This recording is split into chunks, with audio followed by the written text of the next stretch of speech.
ঠান্ডা মাথায় আজকে রাতের বেলা চিন্তা করবা আল্লাহ পাক তোমাকে কি জন্য দুনিয়ায় পাঠিয়েছেন। একটু চিন্তা করবা, 1 মিনিট একটু চিন্তা করবা যে তুমি পৃথিবীতে নাই, তুমি পৃথিবীতে নাই, তুমি মারা গেছো। চিন্তা করবা তুমি মারা গেছো। এরপর চিন্তা করবা তুমি যে মারা গেছো পৃথিবীর কারো কোনো সমস্যা হচ্ছে কিনা। তুমি যে মারা গেছো পৃথিবী কি থেমে আছে? তোমার পরিবার থেমে থাকবে? তোমার শিক্ষা, তোমার বন্ধু বান্ধব, তোমার আত্মীয় স্বজন কেউ থেমে থাকবে? কেউ থেমে থাকবে না। তুমি পৃথিবীতে থাকো বা না থাকো কারো কিছু আসে যাবে না।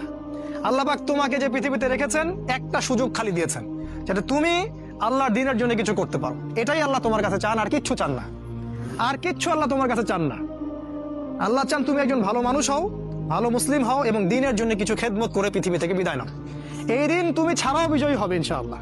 তুমি থাকো বা না থাকো এই দিন কিন্তু বিজয়ী হবেই। হয় তোমাকে নিয়ে হবে অথবা তোমাকে ছাড়াই হবে। জীবনের উদ্দেশ্য ফিক্স করো। জীবনের উদ্দেশ্য একটাই, জান্নাত।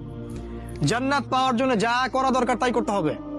কোরআন হাদিস মেনে চলা থেকে শুরু করে আমল করা, আদব আখলাক সবকিছু এর মধ্যে চলে আসবে ইনশাআল্লাহ। আল্লাহ পাক তোমাকে পথ দেখাবেন। আগে তুমি জীবনের উদ্দেশ্য ফিক্স করো। একটা কথা বলি, সবাই তোমাদেরকে বলবে জীবনে সফল হতে হবে। অনেক কথা আমি বলছি আমার ব্যক্তিগত অভিজ্ঞতা থেকেই বলছি। আল্লাহ পাক আলহামদুলিল্লাহ ফার্স্ট সেকেন্ড ছাড়া রেজাল্ট আমাদের হতো না। যখন থেকে আমরা বুঝতে পেরেছি যে ট্র্যাকে আমরা যাচ্ছি সে ট্র্যাকটা ভুল, সে ট্র্যাকটা ভুল, এই বুঝটা যখন থেকে আসছে আমাদের মধ্যে, আমরা চেষ্টা করছি অন্যদেরকে আমাদের শিক্ষা দিয়ে সচেতন করার জন্য। আমরাও ভুল করেছি, ভুলের উপর ভুল করেছি। আল্লাহ পাক যেন মাফ করেন, আল্লাহুম্মা আমিন। সাফল্যের সংজ্ঞা শেখানো হতো আমাদেরকে পরিবার থেকে। সফল হতে হবে বাবা, নিজের পায়ে দাঁড়াতে হবে, বাবাকে দেখতে হবে, মাকে দেখতে হবে, অমুক তমুক ইত্যাদি ইত্যাদি। বিয়ে করবি কি নিয়ে, তোর তো কিছুই নাই, বলে নাই কথাগুলো আপনাদেরকে। চাকরি বাকরি করতে হবে, প্রতিষ্ঠিত হতে হবে। শোনো, সাফল্যের একটা সংজ্ঞা দিয়েছেন আল্লাহ কোরআনে, একটাই সংজ্ঞা, সূরা আল ইমরানের মধ্যে আছে। আজকে আমি সব ডিটেইলস বলার সময় পাচ্ছি না। সূরা আল ইমরানের মধ্যে আছে কুল্লু নাফসিন যায়িকাতুল মাউত, প্রত্যেকটা নাফস মারা যাবে এবং কিয়ামতের মাঠে তাদের পুরোপুরি প্রতিদান তাদেরকে দেয়া হবে। এখানে আল্লাহ সাফল্যের সংজ্ঞা দিয়েছেন, ফামান যুহজিহা আনিন নার ওয়া উদখিলাল জান্নাহ ফাকাদ ফাজ। ওই দিন কিয়ামতের মাঠে যাকে জাহান্নাম থেকে বাঁচানো হবে আর জান্নাতে প্রবেশ করানো হবে, ফাকাদ ফাজা, এই ব্যক্তি হচ্ছে সফল। সাফল্যের সংজ্ঞা কোথায় পেলেন? যদি আমরা জাহান্নাম থেকে বাঁচতে পারি প্রত্যেক ব্যক্তি এবং জান্নাতে যেতে পারি, সেই সফল। এছাড়া কেউই সফল না, এই পৃথিবীর কেউই সফল না, কেউ না। সে যত বড় রাষ্ট্রনেতা হোক, পণ্ডিত হোক, বিজ্ঞ হোক, পণ্ডিত কে হয় হোক, যার দাপটে সারা বিশ্ব কাঁপে, এও সফল না যদি না সে জান্নাতে যেতে পারে। কিন্তু একজন এই ভ্যান চালক, এক রিক্সা চালক, এক আমার ওই গরিব চাচা, ওই কৃষক, সে যদি হিসাব দিয়ে জান্নাতে যেতে পারে, সে সফল। তিনি সফল, তিনি আল্লাহর কাছে পছন্দের বান্দা। অতএব জীবনের উদ্দেশ্যটাকে ঠিক করে ফেলো, এটা প্রথম কাজ।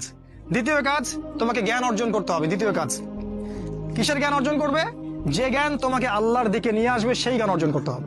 কোন কোন সাবজেক্ট পড়তে হবে তোমাকে প্রথমত কোরআন পড়তে হবে, তেলাওয়াত করা শিখবে, অর্থ জানবে, আরবি ভাষা শেখার চেষ্টা করো, কোরআনের আদেশ মানো, নিষেধগুলো ছেড়ে দাও এবং কোরআনের দাওয়াত মানুষের কাছে পৌঁছে দাও। কোরআনের দাওয়াত মানুষের কাছে পৌঁছে দাও এবং কোরআনের বিধান বাস্তবায়নের জন্য আল্লাহর পথে চেষ্টা করো। আর কি সাবজেক্ট পড়তে হবে? তোমাকে হাদিস পড়তে হবে, রাসূলের হাদিস, অসংখ্য হাদিস, এগুলো পড়তে হবে তোমাকে। আর কি পড়বে? ইসলামের ইতিহাস তোমাকে পড়তে হবে। ইসলামের ইতিহাস জানবে না তাহলে হীনমন্য জাতি হবে। তুমি জানবেই না তোমার এই বাপ দাদারা ছিল সিংহ পুরুষ, তুমি এটা জানবেই না। তোমার শেকড় যে এত সিংহ পুরুষ দিয়ে ভর্তি, তুমি জানোই না। এই জন্য হীনমন্যতায় ভোগো, মনে হয় যে আমাদের কেউ নাই, আমরা এতিম।